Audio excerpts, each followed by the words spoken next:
네, 우리 시간으로 지난주 금요일 미국과 중국 G2 무역 전쟁의 포성에 올렸습니다.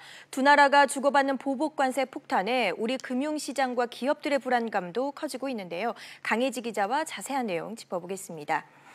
네, 강 기자, 이 관세 부과를 앞두고 우리를 비롯한 아시아 금융시장 전체가 현재 불안한 모습을 보이고 있는데 특히 오늘 오전 금융시장 상황 어떻습니까? 네, 지난 금요일에 상승 마감했던 코스피와 코스닥이 오늘 오전에는 등락을 반복하며 혼조세를 보이고 있습니다. 앞서 미국이 340억 달러 규모의 중국산 제품에 25% 관세를 부과한 지난 6일에는 우리 시장뿐만 아니라 아시아 주요 증시가 올랐는데요. 외환 시장도 비교적 안정적인 모습을 보이고 있습니다. 원달러 환율은 지난주에 이어서 1,110원대에서 하락세를 이어가고 있습니다. 금융시장이 미국의 대중 고율 관세 부과를 이미 반영해서 상대적으로 당일에는 충격이 덜했다는 분석이 나왔는데요. 하지만 미국과 중국이 보복 관세를 주고받는 양상이 나타나면서 금융시장 변동성이 상당히 커진 상황입니다. 네, 미중 무역 전쟁 사실상 지금부터 시작이라고 봐도 무관할 것 같은데 어떻습니까? 네, 그렇습니다. 미국은 이번 1차 조치에 이어서 앞으로 2주 안에 160억 달러 어치의 중국 품목에 추가로 관세를 매길 예정인데요. 도널드 트럼프 미국 대통령은 지난주 중국이 보복 조치에 나설 경우에 5천억 달러어치 중국산 수입품을 타깃으로 고율 관세를 추가로 매길 수 있다고 경고했습니다.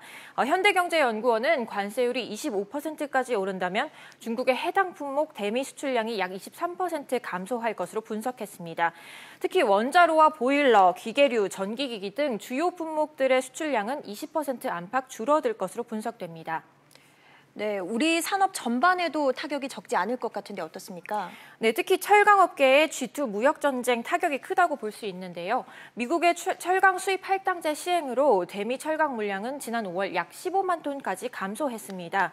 미국 상무부가 현지 생산량이 다른 업체 대비해서 크지 않은 기업들을 대상으로 품목 제외 청원을 받고 있지만 우리 기업들과 중국 기업들의 청원은 줄줄이 반려시키고 있습니다. 철강업계가 미국의 대체 시장으로 삼아왔던 유럽연합도 세이프가드를 결정하고 최근 관세 부과 방침을 밝혀서 우리 철강 기업들의 어려움이 더 커질 것으로 예상됩니다.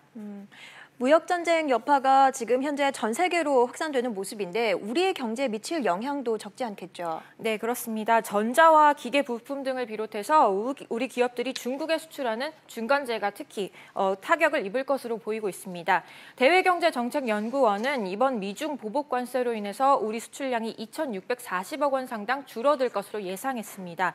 국제통화기금은 무역 전쟁으로 중국 경제 성장률이 1%포인트 하락한다면 우리 경제 성장률은 0.5%포인트 떨어질 것이라고 봤습니다.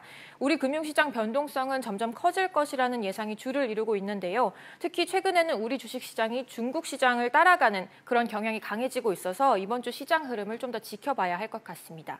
네, 강 기자 수고했습니다.